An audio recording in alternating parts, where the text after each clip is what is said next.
प्रभाग क्रमांक 4 मध्ये दोन्ही बंडखोरांचा आपल्याला पराभव होताना दिसतो।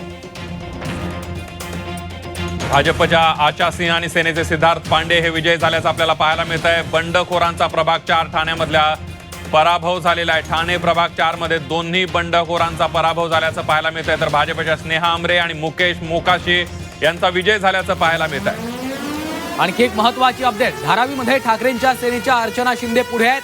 प्रभाग 186 मधून अर्चना शिंदे यांनी आघाडी घेतल्याचं आपण पाहतोय। धारावीत ठाकरेंच्या शिवसेनेच्या अर्चना शिंदे यांनी सध्या आघाडी घेतल्याचं चित्र आपल्याला पाहायला मिळते। प्रभाग क्रमांक 186 मधून अर्चना शिंदे या आघाडीवर असल्याचं पाहायला मिळते। धारावीमध्ये कोण बाजी मारणार याकडे आता सगळ्यांचं लक्ष लागलेलं आहे। धारावीमध्ये ठाकरेंच्या शिवसेनेनं प्रचार जोरात केलेला होता। धारावीकरांना स्वतःची हक्काची घरं आणि तिथंच घरं देण्यासाठी आणि धारावीकरांची लूट होऊ दिली जाणार नाही, त्यांची फसवणूक होऊ दिली जाणार नाही अशा प्रकारचा प्रचार ठाकरेंच्या शिवसेनेनं केल्याचं पाहायला मिळालं। धारावी पुनर्विकास प्रकल्पाला देखील त्यांनी कडाडून विरोध केल्याचं आपण बघितलेलं होतं आणि त्यानंतर प्रचाराचा जोर देखील आपल्याला या भागात पाहायला मिळालेला होता। कोण बाजी मारणार याकडे लक्ष लागलेलं आहे। अर्थात सध्या अर्चना शिंदे ठाकरेंच्या शिवसेनेच्या उमेदवार त्यांनी तिथं लीड घेतली आहे। धुळ्यामध्ये भाजपची विजय घौडदौड सुरूच असल्याचं चित्र आहे। भाजप 36, शिवसेना 3 जागांवर आघाडीवर असल्याचं चित्र आपल्याला पाहायला मिळते। MIMनं 4 जागी आघाडी घेतल्याचं देखील समोर येतं। धुळ्यामध्ये भाजपची विजय घोडदौड सुरू असल्याचं पाहायला मिळतंय। भाजप 36, शिवसेना 3 जागांवर आघाडीवर आहे। MIM त्या ठिकाणी 4 जागांवर आघाडीवर असल्याचं पाहायला मिळतंय। धुळ्यामध्ये सुद्धा भाजपची जबरदस्त कामगिरी दिसून येते।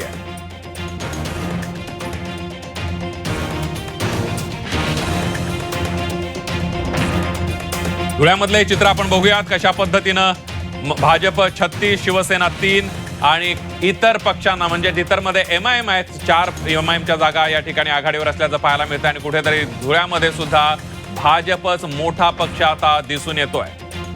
मात्र काँग्रेसला तिथं खातही उघडता आलं नाही अद्याप। धुळ्यामध्ये संभाजीनगरच्या गुलमंडीमध्ये MIMचे उमेदवार हे आघाडीवर आहेत। शिवसेनेच्या गडात MIM आघाडीवर असल्याचं चित्र आपल्याला पाहायला मिळतंय। 2 उमेदवार MIMचे हे विजयाच्या उंबरठ्यावर असल्याचं चित्र आपल्याला पाहायला मिळतंय। असदुद्दीन ओवैसी यांनी देखील तिथं सभा घेतलेली होती। इम्तियाज जलील यांनी जोरदार प्रचार या संपूर्ण भागात केलेला होता आणि त्यांना आता त्यामध्ये काहीसं यश येतंय असं चित्र आहे। 2 उमेदवार हे विजयाच्या उंबरठ्यावर आहेत। शिवसेनेचा हा परंपरागत गड आहे, बालेकिल्ला आहे आणि तिथं मात्र आता MIMचे 2 उमेदवार हे आघाडीवर आहेत। शिवसेनेचा गड मानल्या जाणाऱ्या संभाजीनगरात आणि गुलमंडीमध्ये मोठ्या प्रमाणावर आता MIMचे उमेदवार विजयी होताना पाहायला मिळतात। MIMचे उमेदवार आघाडीवर आहेत, 2 उमेदवार विजयाच्या उंबरठ्यावर आहेत। गुलमंडीमध्ये MIM बाजी मारताना दिसत आहे, तर मुंबईमध्ये MIMचे शमीर पटेल हे विजयी झालेले आहेत। प्रभाग 137 मधून समीर पटेल हे विजयी झालेले आहेत। शमीर पटेल हे 4थे उमेदवार आहेत मुंबई महानगरपालिकेमध्ये विजयी होणारे MIMचे। शिका निश्चितच MIMचे आपण पाहतोय 4थे उमेदवार त्यांच्या रूपाने विजयी झालेले आहेत। समीर पटेल यांचा विजय झाला। मुंबईमध्ये MIMचे पटेल यांचा विजय नोंदवण्यात आलाय। तर आणखी एक महत्त्वाची बातमी, अकोला महापालिका निकालामध्ये भाजपनं बाजी मारलेली आहे। भाजपनं 22 जागी मुसंडी मारली आहे। काँग्रेस केवळ 6 ठिकाणी पुढे आहे। वंचित अवघ्या 1 जागी आघाडीवर आहे। प्रकाश आंबेडकरांना होम पिचवर, होम ग्राउंडवर हा मोठा धक्का म्हणावा लागणार आहे। महापालिका निकालात भाजपनं तिथं बाजी मारलेली आहे। 22 जागांवर मुसंडी भाजपनं मारलेली आहे आणि काँग्रेस 6 जागांवर पुढे आहे। वंचितला मात्र केवळ 1 जागेवर सध्या आघाडी मिळतेय। अद्यापही तिथल्या विजयाची नोंद त्यांची झालेली नाहीये। केवळ 1 जागेवर वंचित बहुजन आघाडी आपल्याला पुढे असल्याचं चित्र दिसतं। प्रकाश दरेकरांच्या विजयावरून मोठा गोंधळ झाल्याचं पाहायला मिळतं। एका फेरीची मतमोजणी न करताच विजय घोषित करण्यात आल्याची माहिती समोर येते। आताच्या घडीची एक सगळ्यात मोठी बातमी, प्रवीण दरेकर मतमोजणी केंद्रावर दाखल झालेले आहेत। प्रकाश दरेकर हे प्रवीण दरेकर यांचे भाऊ आहेत। त्यांचा विजय जाहीर करण्यात आलेला होता, मात्र एका फेरीची मतमोजणी न करताच विजय घोषित करण्यात आलेला आहे आणि त्यामुळे त्या मतमोजणी केंद्रावर प्रचंड गोंधळ झालेला आहे। मला वाटतं महाराष्ट्रामध्ये आज काही ठिकाणी अशा घटना घडलेल्या आहेत, त्यामुळे आता यावर निवडणूक आयोगाकडे कारवाईची मागणी केली जाते। अकोल्यामधलं हे चित्र आहे। भाजपनं जोरदार मुसंडी मारलेली आहे। 22 जागा आपण पाहतोय। 22 जागांवर भाजप सध्या आघाडीवर आहे। शिंदेच्या शिवसेनेला मात्र तिथं खातही उघडता आलं नाहीये।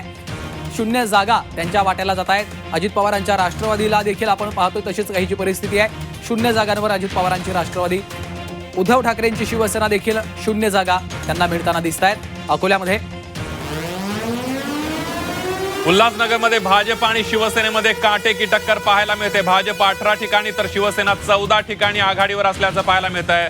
शिवसेना उद्धव बाळासाहेब ठाकरे पक्ष आणि मनसेची पिछेहाट या ठिकाणी होताना दिसून येते आहे. उल्हासनगरात दोन्ही महायुतीतलेच जे पक्ष आहेत त्यांच्यामध्येच एक मोठी लढत पाहायला मिळते आहे. निश्चितच सत्ताधारी पक्षामध्येच हे काहीशी काटेकी टक्कर या ठिकाणी झालेली आपण बघितलेली होती. त्यामुळे आता संभाजीनगरमध्ये आपण पाहतोय शिवसेनेचे जिल्हाध्यक्ष हे विजयी ठरलेले आहेत. शिवसेनेचे जिल्हाध्यक्ष राजेंद्र जंजाळ हे विजयी झाल्याचं आपण पाहतोय. प्रभाग क्रमांक 22 मधून त्यांनी आपला विजय नोंदवलेला आहे. राजेंद्र जंजाळ यांनी भाजप शिवसेनेची ज्यावेळी युतीची बोलणी सुरू होती त्यावेळी नाराजी व्यक्त केलेली होती आणि या सगळ्यामध्ये त्यांच्या कार्यकर्त्यांनी आंदोलन सुद्धा केलेलं होतं आणि आता त्यांनी विजयी मिळवलेला आपल्याला पाहायला मिळतंय. ते शहराध्यक्ष आहेत शिंदेच्या शिवसेनेचे संभाजीनगर मधले आणि त्यांनी आता विजय मिळवलेला. एक मोठी ताकद त्यांची संभाजीनगर शहरात आहे असंही बोललं जात आहे. निश्चितच आणि जागा वाटपावरून खरं तर जी चर्चा सुरू होती त्यामध्ये ज्या जागा त्यांना हव्यात त्या मिळालेल्या नव्हत्या. काही जागांची मागणी सुरू होती, वाटाघाटी सुरू होत्या. त्यामुळं त्यांनी जाहीरपणे त्यांची नाराजी देखील बोलून दाखवलेली होती. अखेर आता राजेंद्र जंजाळ यांचा विजय होताना आपल्याला प्रभाग क्रमांक 22 मध्ये पाहायला मिळतोय. संभाजीनगरमधलं हे सध्याचं चित्र आपण पाहतोय. संभाजीनगरमधले हे अपडेट्स आपण प्रेक्षकांपर्यंत पोहोचवतोय. शिवसेना जिल्हाध्यक्ष राजेंद्र जंजाळ यांचा विजय झालेला आहे. संभाजीनगरमध्ये प्रभाग क्रमांक 22 मधून जंजाळ हे विजयी झाल्याचं पाहायला मिळत आहे.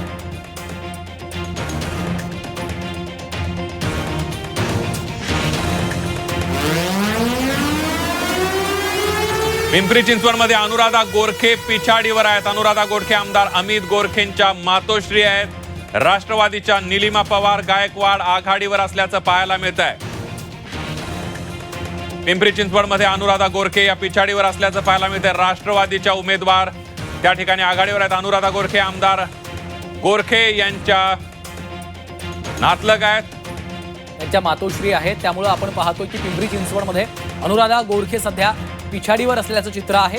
अनुराधा गोरखे या आमदार अमित गोरखे यांच्या मातोश्री आहेत. या ग्राफिकच्या माध्यमातून पुन्हा एकदा आपण हे सगळं चित्र समजून घेऊयात. आपण बघतोय कशा पद्धतीनं भाजप मुसंडी मारताना. एकदा मुंबईतलं चित्र पुन्हा एकदा समजून घेऊया. मुंबईमध्ये आपण बघतोय महायुती 131 जागांवर, ठाकरे बंधू 74 जागांवर आघाडीवर आहेत.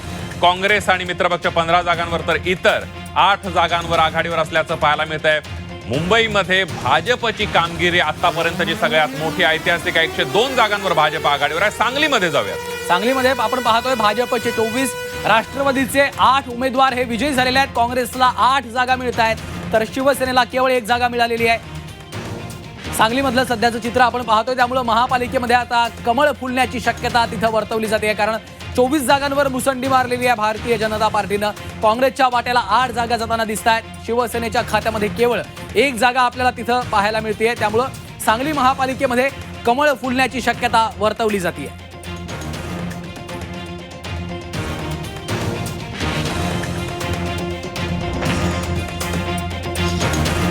त्यानंतर बघूया पुढली एक मोठी बातमी. पिंपरी चिंचवडमध्ये अनुराधा गोरखे पिछाडीवर असल्याचं पाहायला मिळतं. अनुराधा गोरखे या आमदार गोरखे यांच्या मातोश्री आहेत. तर मुंबई प्रभाग 169 मधून प्रवीणा मोराजकर विजय झालेला आहे. ठाकरेंच्या सेनेच्या प्रवीणा मोराजकर आघाडीवर असल्याचं पाहायला मिळत आहे. मंगेश कुडाळकरांचा मुलगा जय कुडाळकर पिछाडीवर असल्याचं पाहायला मिळतं. आताच्या घडीची एक मोठी बातमी आपण बघतोय. आपण थोड्याच वेळापूर्वी बघितलं मुंबईमध्ये अनेक दिग्गजांना देखील धक्का मिळालेला आहे. रवी राजा यांचा पराभव झालेला होता. त्यामुळे आता कुडाळकर यांच्या सुपुत्रांच्या संदर्भात काय निकाल येतो याकडे लक्ष असेल. भिवंडीमध्ये काँग्रेस आणि राष्ट्रवादी शरद पवार पक्षानं मुसंडी मारली आहे. काँग्रेस 16, राष्ट्रवादी शरद पवार पक्ष 12 जागांवर आघाडीवर आहे. भाजपला 10 तर इतर पक्षांना 8 जागा मिळताना आपल्याला दिसत आहेत. त्यांनी सध्या आघाडी घेतलेली आहे. भिवंडीमध्ये काँग्रेस आणि राष्ट्रवादी शरद पवार पक्षानं मुसंडी मारल्याचं चित्र आपल्याला पाहायला मिळतंय. आणि कुठेतरी काँग्रेससाठी भिवंडीतली ही बातमी दिलासादायक आहे. भाजप 10 जागांवर तर इतर पक्ष 8 जागांवर आघाडीवर असल्याचं पाहायला मिळत आहे. भिवंडीमध्ये प्रभाग 5 मध्ये पवारांच्या राष्ट्रवादीच्या उमेदवारांचा विजय झालेला आहे. 4ही उमेदवार विजयी झाल्याचं पाहायला मिळत आहे. प्रभाग क्रमांक 5 मध्ये पवारांच्या राष्ट्रवादीनं चांगली कामगिरी केली आहे. भिवंडीमध्ये एक दिलासादायक काँग्रेस आणि राष्ट्रवादी पवार गटासाठी एक मोठी बातमी आहे. दुसरीकडे दृश्य बघतोय विजयी झालेले उमेदवार हे जल्लोष करताना दिसत आहेत. गुलालाची उधळण करताना आपल्याला पाहायला मिळत आहे. निश्चितच अर्थात अद्यापही काही जागांवर अधिकृत निकालाची घोषणा होणं बाकी आहे. मात्र कल हे बहुतांश कल आता समोर आलेले आहेत. काही ठिकाणी तर विजय देखील घोषित करण्यात आलेला आहे. जे उमेदवार विजयी ठरलेले आहेत त्यांच्या समर्थकांकडनं, त्यांच्या कुटुंबाकडनं, खरं तर कार्यकर्त्यांकडनं आपण पाहतो अशा पद्धतीनं जल्लोष केला जातोय, गुलालाची उधळण केली जाते आणि हा मनमुराद आनंद विजयाचा हे कार्यकर्ते लुटताना आपल्याला दिसत आहे. आपण बघतोय भिवंडीतली बातमी. भिवंडी प्रभाग 5 मध्ये पवारांच्या राष्ट्रवादीचे 4ही उमेदवार विजयी झालेले आहेत. एक चांगली कामगिरी राष्ट्रवादी शरदचंद्र पवार पक्ष हा भिवंडीमध्ये करताना दिसतोय. काँग्रेसही चांगली कामगिरी भिवंडीमध्ये करताना दिसतोय आणि प्रभाग 169 मधून प्रवीणा मोराजकर मुंबईमध्ये आघाडीवर असल्याचं पाहायला मिळतंय. ठाकरेंच्या शिवसेनेच्या प्रवीणा मोराजकर या आघाडीवर आहेत, तर मंगेश कुडाळकरांचा मुलगा पिछाडीवर असल्याचं पाहायला मिळतंय.